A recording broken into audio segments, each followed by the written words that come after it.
J'ai toujours aimé les histoires. J'aime qu'on me raconte des histoires.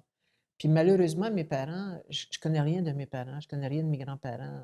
On se racontait pas d'histoire à la maison. Mais là, les gens étaient isolés, puis là, je me suis dit: «Pourquoi on n'écrirait pas de courts textes pour se raconter des histoires?» Ce que j'ai proposé aux gens, c'est d'écrire des histoires par décades, de 0 à 10 ans, de nous raconter une histoire de quelque chose qui s'était passé dans leur vie. Ensuite 10, 20, 30, 40, 50, 60, 70, 80.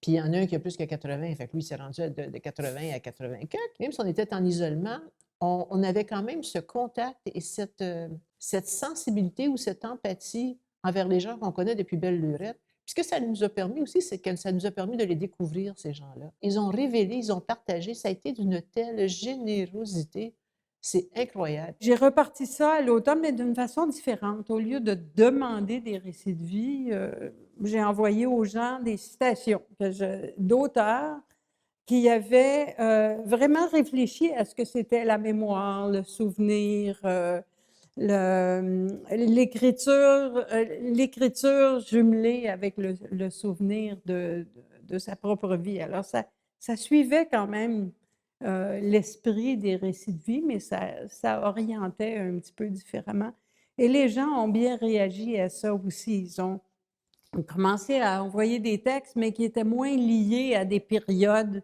tu sais, de 0 à 10 ans, de 10 ans à 20 ans. C'était vraiment pas organisé chronologiquement. Les gens ont écrit un petit peu plus sur, des choses qui leur tenaient à cœur, un souvenir de voyage, des poèmes des fois, en tout cas, ça a été vraiment sympathique. Ça a été très bénéfique, puis je pense, il y a plusieurs personnes dans ce groupe-là qui sont des personnes qui vivent seules et je pense que ça a été très bénéfique pour elles aussi. Elles ont dans les réactions, on sentait là que les gens étaient contents de garder ce lien-là, là. Ça je pense que ça a été, plutôt précieux. Et il y avait quand même des choses qui étaient plus intimes, dans le contexte d'un texte écrit.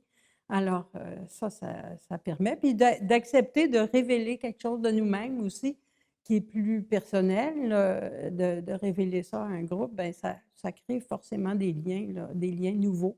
My former employer in Toronto contacted me saying that they have online teaching now, and would I like to, work as an online teacher? So that kept me busy for 4 months in the fall of 2020. There was a tremendous amount of information to absorb, a lot of different new technologies, and it was chaotic. The college that I was working for was just scrambling to keep up and catch up and deliver. Everyone was stressed. The students were stressed, teachers were stressed. We had students in foreign countries, India, China, who were in the situation of lockdown, trying to do a course, an English training course in Canada with a teacher who'd never taught online before, so it was a hard time for all of us, but just as people in Sutton, we're like all over the world. It's like the virus kind of has that effect of equalizing everybody's misery so that we can all relate to each other,